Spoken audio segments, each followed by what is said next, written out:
Hello people, nandito ako sa Amang Rodriguez Memorial Medical Center sa Marikina City. Pupuntahan ko yung mga estudyante ko. Magkakaroon kami ng isang session on vision board making.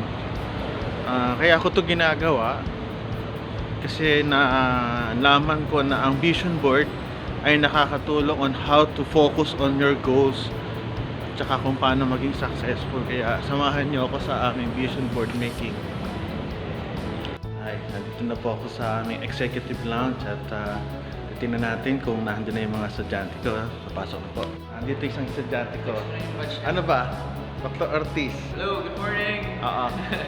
Ano ba ang ine-expect mo sa isang vision board making session? With the vision board under Dr. Tolentino. Sinama pa ako. Ano ba ang in-expect mo? I'm hoping na yung vision board na makikreate ko will be able to inspire me na sundan kung ano yung vision board na gagawin ko today. Sa kung ano man plans ko and gusto ko pag-iinit. Sa totoo lang, wala namang rule dito eh. Anything goes, basta importante kung ano yung gusto mo. Yun ang ilalagay natin dyan. So mamaya magkakaroon tayo ng session. Jane! Hi. Jane, kamusta? Excited ka na ba sa vision board making? Yes, Doc. O sige, tingnan natin kung anong pwede natin gawin. Tulungan natin ang isa't isa. Yes, Doc. Okay. Okay, start tayo. Doon sa mga clerks, hindi ako nila. I'm Dr. Roel Tolentino. Ako po yung training officer na Amang Rodriguez, Department of Surgery. Aside from being a doctor, nagpe-personality coaching ako, business coaching. At itong visual board session, ginawa ko to kasi alam ko na makakatulong to sa pagiging successful people nyo. Itong visualization technique, ginagamit ko ng mga successful people. Kilala nyo si Jim Carrey? Yes. Ginamit niya to, hindi. Sa tingin nyo, saan niya ginamit? Nung siya ay mahirap na tao, 1985, kumuha siya ng cheque, paid to him.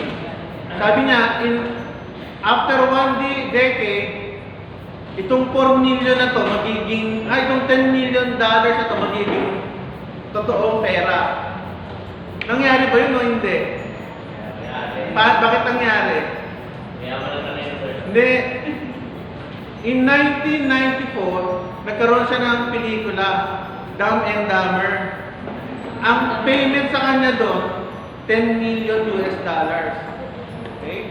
Ginagamit to ni Arnold Schwarzenegger para lumaki katawan niya. Ginamit ito ni Oprah Winfrey. Nung mahirap siya, sabi niya, gusto niya maging mayaman, ginamit niya, naging mayaman siya. Will Smith, sabi niya, I want to become an A1 actor. Kaya niyo si Will Smith, di ba? Nung hindi pa siya masyadong sikat, ito ang ginamit niya. Isa sa mga visualization technique na natupad sa akin, minsan nagdadrive ako, sabi ko, papayat ako without any exercise. Papayat ako without any exercise. Nung kataba ako 2013, ginamit ko yun. So, ako ay napunta sa Alura. Hindi ako nag-exercise, pero yung treatment nila, papayat ka even without any exercises.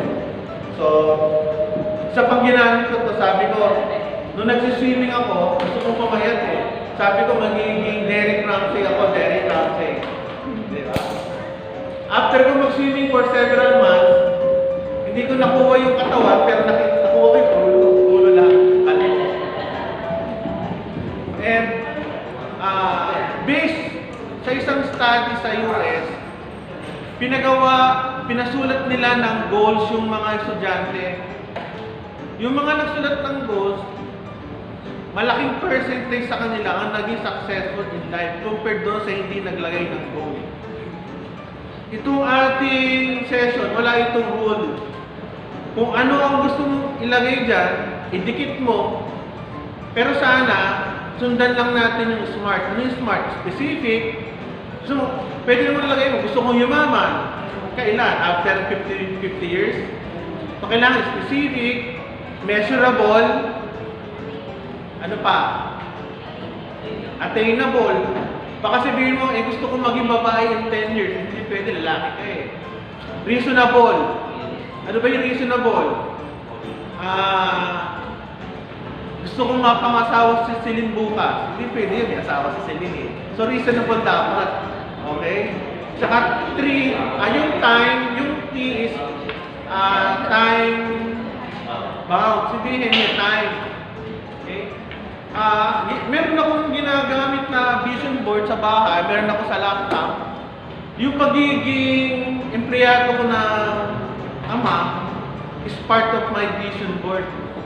So, hindi ko na sasabihin kung ano yung ginamit ko. Pero, yung vision board ang tumulong sa akin para mabayaran yung mga utang ko.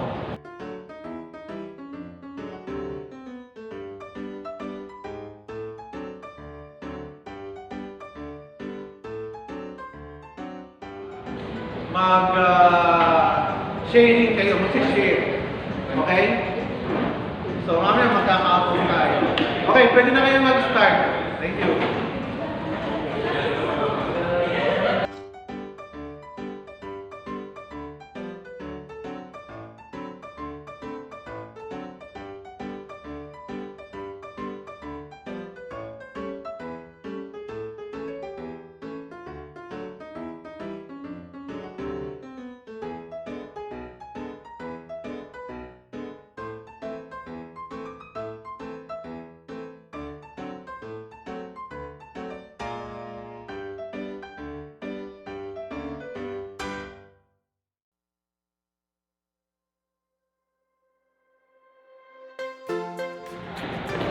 Yung kay Grace eh, parang gumagawa lang ng ano eh. Ano ba to? Ang hirap sabihin ito ko, Jeff.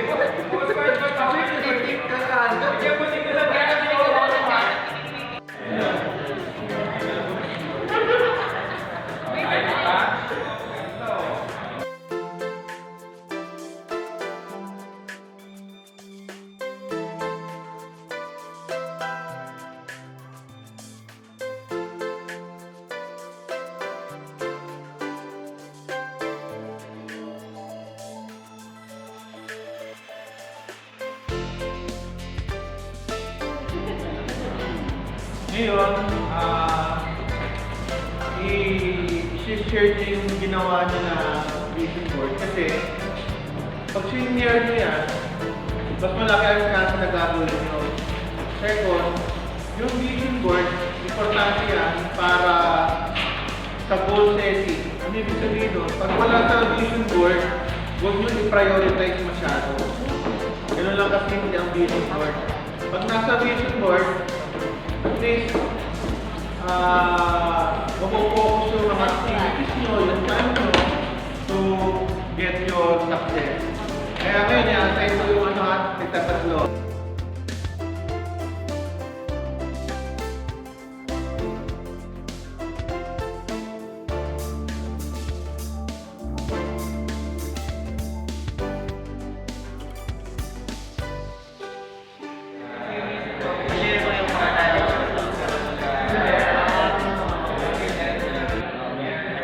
Ano masabi niyo sa vision board making?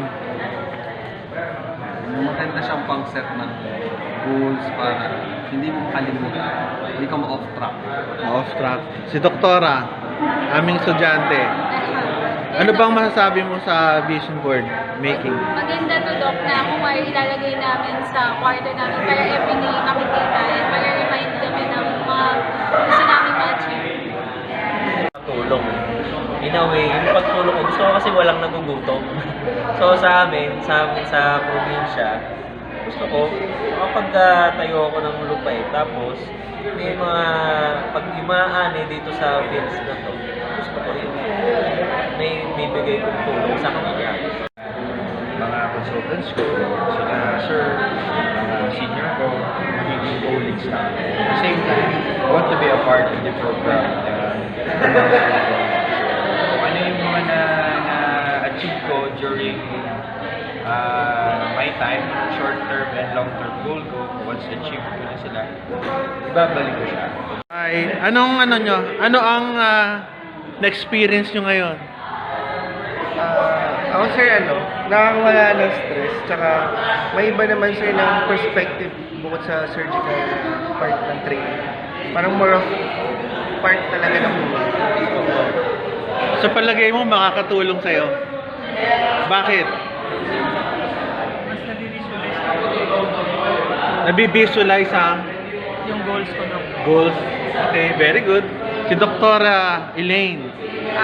Parang nare-recenter ako dun sa goals ko, saka kung ano talaga yung mas important sa buhay. Okay, correct. Tama. Ano masasabi mo sa vision board mo natin? I-explain ko na ba ito? Hindi naman. Anong na-experience mo? Sir, mukhang ano siya, sir. Maganda siyang gawing activity para sa aming mga resident para ma-direct kami sa mga plans namin. 2 to 3 or 5 years from now, sir, magawa namin yung mga goals namin. Anong na-realize mo sa dream book mo? Sa dream book? Vision board? Well, nalimutan ko po yung mga dating life outside med na gusto ko. And then yun, through this, alam ko na po ulit yung mga gusto ko in the future. Anong overall experience? Ano ang feeling? Enlightening. It's an activity to know yourself more. Tapos na po yung aming vision board na making dito sa ospital. So far, ang nakita ko sa kanila, naging masaya naman po yung aming session. Ang sabi nila, na-realize nila yung kanilang goals at saka dreams na dati hindi nila iniisip masyado. Kaya sabi nila, magtatrabaho sila ng mas maigi para ma-attain yung kanilang mga goals. So, yun lang po. Sana nasayahan po kayo sa video ko and don't forget to subscribe. Bye-bye!